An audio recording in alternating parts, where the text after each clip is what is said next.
Welcome to another exam paper walkthrough with Mr. Long, and we are looking at the Information Technology or IT Prac exam, paper 1 from 2021, and this is the June paper, not the November paper, but the June paper. So let's get started with question 1. So just a reminder before we get involved in the questions that all the links to the other questions and to individual questions are in the video description.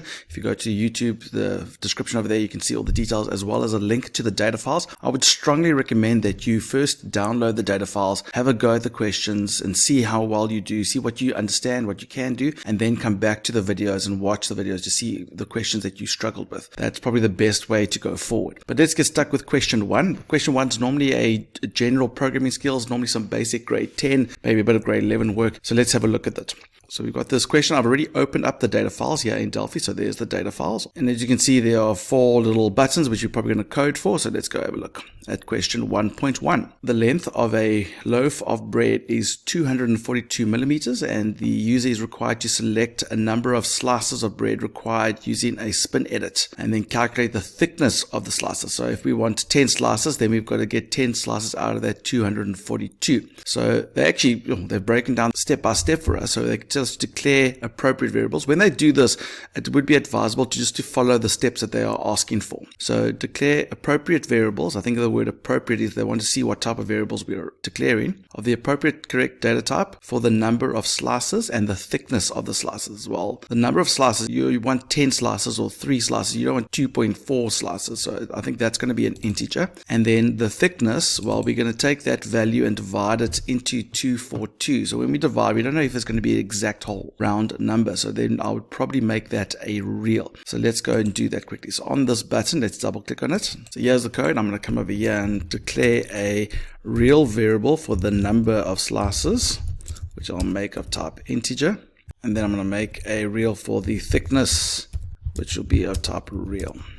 So we've declared the 2 variables. And the picture that's already loaded in that image component must be viewed fully. So it must look like that. So if I come over here, you can see you can't really see that image fully because it's not taking up the whole space. Now that property, if you look at an image and you scroll down here, but you can see there's a stretch property which is false. So we're going to, in the code, not over here, in the code, we're going to say that img1_1.stretch going to be true. Oh, I made a spelling mistake there. Let's make that integer. Okay, so that's the next step. So then retrieve the number of slices from the spin edit control. So we want to store it in there. We want to get that value from the spin edit control. And what property? We want to get it from the value property. And as you can see, that is an integer, and num slices is an integer, so we don't need to convert anything. So that's great. Then we need to calculate the thickness of the slices in millimeters. So that means thickness is going to be however the total length of the bread, which is 242 millimeters, and we're going to divide that by the number of slices, because of the way I declared it, and then display the number of slices formatted 2 decimal places in the label. So we're going to change the labels Q1. Its caption property is going to equal to the value, which is our thickness. But this is a real and this is a string, so we're going to convert it from a real or float to string, but we want to specify the decimal places, so that's why we say float to string f, and that needs 4 parameters. We need the thickness, we need the format, which in this case I'm just going to ff fixed, and then we're going to let's put 8, but we want 2 decimal places if I'm correct in remembering. They want 2 decimal places, and there's no unit that's mentioned after there. If there was, I would put some text after it, but we can leave it literally like that. And then we can test it and see if it works. So if I calculate thickness, you'll notice the image is now fully visible, and there that's how thick the slices are. In this example, they said 20 slices, and they've got 12.10. Let's test that. So if I make that 20, they also get the same result. So therefore, we know that it's correct. Great. Let's move on to the next question. 1.2. The cost of a loaf of bread is 12 Rand 90, and the change needs to be calculated for the amount that is offered to buy a loaf of bread. So create a constant called bread price to set the price of the loaf of bread to 12.90. The constant must be used when referring to the price of the loaf. So they want us to refer to a constant. Okay, so let's go do these steps. So we're going to come over here to the second button, on that button.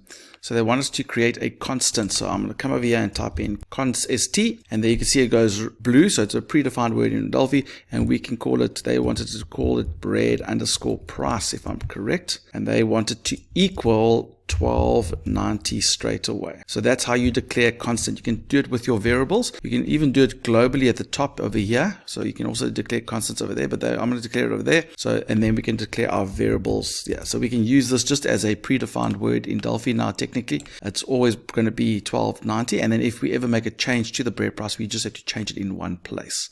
That's what we can do there. And then declare two variables of real double type to store the amount offered by the customer and the change. So we want the offered and the change. So we're going to declare R offer and R change, and they're both going to be of type real. And then retrieve the amount offered from the edit box, 1, 2. So we are going to change the offer that they give us. We're going to get it from EDT Q12. What property of it? The dot text property. Now it's a dot caption or T caption. That is a type of string in this case, and this is a string and this is a real, so they don't fit. So we can convert it from what it is. What is it? It's a string. It's currently a string, but we want to change it to a real or float. So remember the conversion. And then display the change in currency format in the panel 1, 2 if the amount offered is more than or equal to the bread price. So they only get change if the amount is more. If it's less, then we must display a message. Okay, so we basically asking or checking if they've given the right amount. Okay, so we can say if the amount that they offered, and they're saying is it including, if it is the amount is more than or equal to the bread price, more than or equal to the bread price. So in other words, if the offer is greater than equal to the bread price. Now I don't need to type in 1290. I can just type in bread price like that to use my constant value. If that is true, then we are changing the panel. There's only one thing we're doing, so that's why I'm not putting a begin and end. We're changing the panel Q12. And what property? Its caption must equal. Let's see how they display the text. If I come down here, so you see they say the word change and then they want the change amount. Okay, so we need to do that. I might actually do two things. I might actually break this up into two steps. So let's do that. So I'm going to put a begin here, and I'm actually going to work out the change. So we only really need to work out the change if they've given too much. So I'm going to say our change is equal to whatever the offer is minus the bread price. And then we must display the word change with the change amount, but it must be, you'll notice, in what format? They don't mention the format, but we look in there, you can see it's in currency format. So then I'm going to say the caption is going to equal to the change value, but the change value is a float or real, and this is a string, so we're going to convert it from a float to string F, and we want to change, and we want FF currency, we want 8,2. All of that happens if the offer is bigger than the bread price. If it's not, else. Do you notice I took that semicolon away because we don't have a semicolon above an else? If it's not true, if the amount is less, which will be the other case, display a suitable message. Insufficient amount offered is what they put over there. So in the panel as well. So then we're going to say panel q.caption equals to insufficient amount offered. Okay, so let's test it quickly.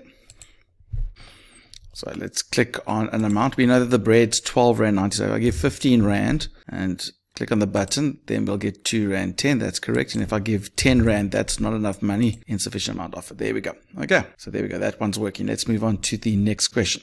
Write code to do the following. Use a loop structure to generate 10 random numbers in the range of 50 to 100 and display, inclusive means the possible numbers must, 50 is a possible number and 100 is a possible number. That's what they mean by inclusive. Display the values in the rich edit control. Count and display the number of random values that are multiples of 10. Okay, so let's first do the display correct. So there, obviously our example of output might be different because we will get different numbers. So we're going to display 10 random numbers. Let's just do that first. So let's come over here to the multiples of 10. So we can display 10 random numbers. So I'm going to make a variable called rnum, which will be my random number of type integer.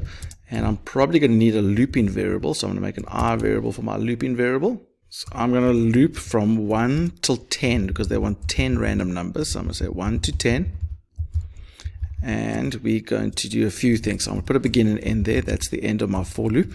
And we're going to generate a random number. And I'm going to use random range. That's the best one to use. Now you notice it doesn't go red. And that's probably because if I look at the top there, They've included math. Remember, if you want to use random range, you must have math at the top there, so don't forget that. So random range, our bottom number, if you'll notice there, it says there, the from to option. So our bottom number is going to be 50 because we want to start at 50, but our top number is not going to be 100 because that's going to go till 1 before that. So we actually want to go till 101. So that it includes 100. So that's a little tip there. And then we are displaying in the rich edit. I think it was red q13.lines.add, and we're displaying our num in that rich edit. But our num is an integer, and this needs string, so we convert it from an integer to a string. So let's just test that at the moment.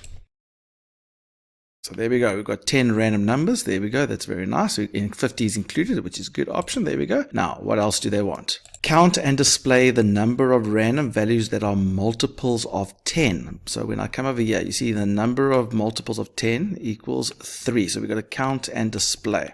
So that's a count variable. So whenever we say count, we're going to have another variable called count Dracula.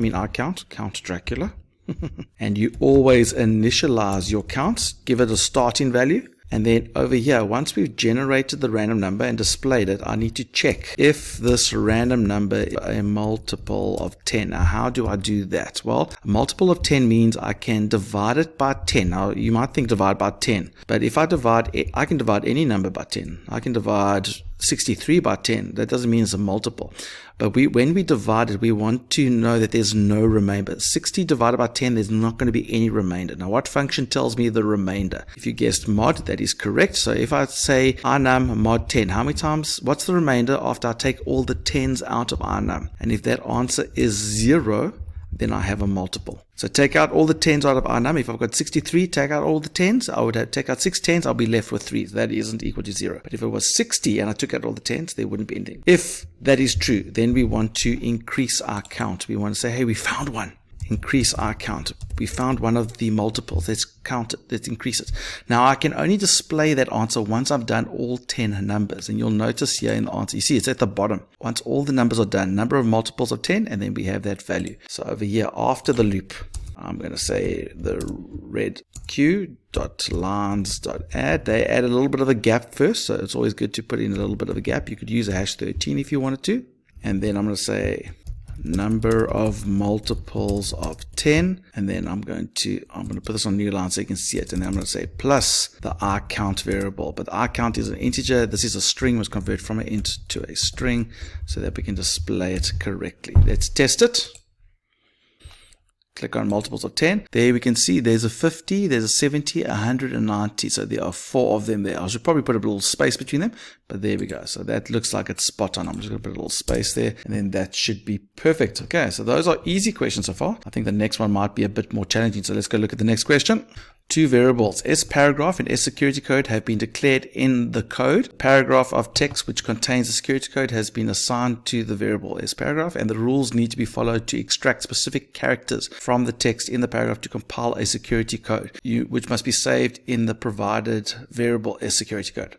Okay, they give me all the steps again. Every character before every letter T, the lowercase t, must be extracted and combined to form a security code. If the character before it is a space, it must be ignored and must not form part of the security code. The search for characters for the security must start at the beginning of the paragraph. The maximum length of a security code is 8 characters. So the security code must be displayed in uppercase in the edit box. So let's go click on the button there. So there's our paragraph that they're given. They're given a long paragraph there, and we need to create a security code. I think they're giving us another one that we can use for testing. So we need to create a security code that are all the letters that are before the letter T. So everything that comes before the letter T must be extracted. So we're going to loop through this entire paragraph. So I need a looping variable.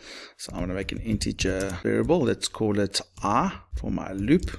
And we're going to loop through the whole thing. Now, there's some technical things that we could take note of. So with my for loop, if I go from 1 until the length, whenever you're going through a string, you go from 1 till the length of the paragraph. Technically, we can't get the character before the first one. So we could start at 2, because there is no character before that character to go check. So I'm checking if that character is a T. If it's a T, then get the one before, but there's no one before with a number 1, but before, afterwards, we can do that. So let's start with that. So we're going to start with that. So we're going to loop through the entire paragraph. And how do I get just that character that we're looking at? Remember, R is going to be characters 2, then character 3. How do I get that character from a paragraph? It's the string name, square bracket, R. So in this, when R is a 2, it's going to be the second character. When R is a 3, it's going to be the third character, and so on. If that character is equal to the small t, if that's true, then we are going to say, okay, my code, S security code, is going to equal to whatever's in the security code R. So I'm going to say whatever's in the security code, I'm going to add on the letter before. Now, if S paragraph R is the letter we're looking at, how do I get to the letter before R? Well, if R is at position 3, we want the position 2 character. If R is at position 10, we want the position 9 character. So we want its position -1, not the character, not the whole thing -1, just its position -1. That's how I get that character before. But take note, when I do this the very first time, it's going to add a character onto security code, and there's nothing in security code. It's got no starting value. So just like with our sum, when you add in onto our sum, you initialize it. We should probably initialize a security code. And we're going to set it to the string version of 0, which means the null string, which means there's nothing in it. If it's a letter T, add that character, the character before it, add the character before the T to the security code. But they also mentioned, if you remember there correctly, they said if it's a space before the T, it must be ignored. If the character before is a space, it must be ignored. So I'm going to come over here. Okay. So if it's a T, and at the same time, if the character before, remember we've already worked out how to do character before, paragraph I -1. We know that it's a T, but if the character before the T, if that is not equal to, we don't want it to equal to a space, we want it when it's not equal to, that's a symbol for not equal to, shine bright like a diamond. If it's not equal to a space, that it's a character, then you add it. So it must be a T, and the character before must not be a space, then you can add it. But remember, when using AND, what must remember? Must put our conditions in brackets. There we go. So I put that in brackets. That's fantastic. Boom, boom, boom. And then we just let it do its thing, right? And that will go and create our security code. So we've gone through, we got all the characters, search the characters, must start at the beginning. The maximum security code is 8 characters, so we can't go more than 8, and we must display the security code in uppercase in the edit box. So what I would do is I would come over here, and we're going to say in the edit box, that's number 4, .what property, the text property, we are going to put in S security code. But not just S security code, we want to do the uppercase of S security code. So it's all capital letters. You see that? And not just the uppercase, we want only the first 8 letters. So we're going to copy from the security code starting at position 1 for 8 characters. So I'll copy the 8 characters of the security code, make it uppercase, and put it in. So it actually does uppercase first, but you could do it in either order. It shouldn't really make a difference. So let's put a semicolon at the end there. Let's test it to see what it looks like. So over here, they give me some examples. So with that one, the first one, that's what it should look like. So let's test it. So we're going to say hidden security code, boom. And is that the same result? There we go. We get the exact same ones. The last T is an A, and you can see there is no A because we've gone obviously over 8. Let's go test the other option. So if I come here and I'll just comment this one out, these 2 lines out, and I use this one, let's see what it gives me. So they gave me 2 options to test.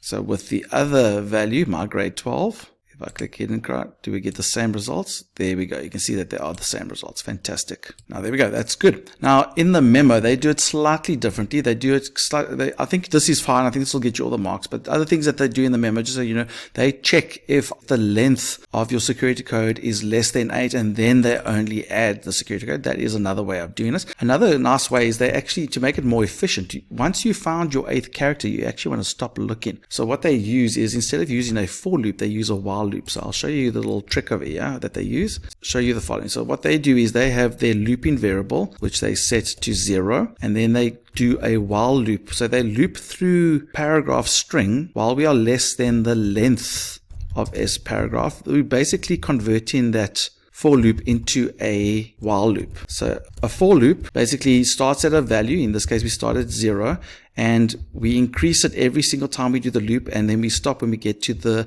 end value. So this is while we are at the less than that, keep increasing it and do your code. So this is basically converting a for loop into a while loop, and we're doing the exact same code as this basically. That makes sense. I'm going to copy that. We're doing the exact same code. That hasn't changed, except while we are less than that and at the same time, or if the length, and I'll put this on a new line so you can see it, if the length of S paragraph is equal to 8. Now, when it's equal to 8, that's when we want to stop. So while it's less than 8, keep doing the loop. So while both of these things are happening, and we want both of these things to happen, okay, so it mustn't be an or, it must be an and. While we are less than the paragraph, while I is less than the paragraph, while we haven't reached every character in the paragraph, and while the length of the paragraph isn't an 8, keep doing this. The moment one of those things happen, it'll stop. The moment we reach the end of the paragraph, it'll stop, or the moment we reach 8 characters, we will stop. So then this will stop. Then we don't need to do this copy part. We can just display the uppercase version. So that's another version of doing it. Either one will be correct. I think mine is fine as well. I like mine. Mine one makes sense to me. Just a little mistake here. It's not the length of the paragraph. It's the length of the security code. So while the length of the security code is less than 8. So just remember that. So while we are not at the end of the paragraph, and while the security code is less than 8, make sure you spell that all correctly. If you do that, then it should work. But there we go. I think that is what you need to do. We now move on to the next question. Question 2, which is the database and SQL question. So just a reminder that the video description has links to the other questions that you can try out, as well as click on that subscribe button so that you can find out more exam papers and check out our playlists for more papers to go through. And remember, don't do it the long way. Do it the Mr. Long way.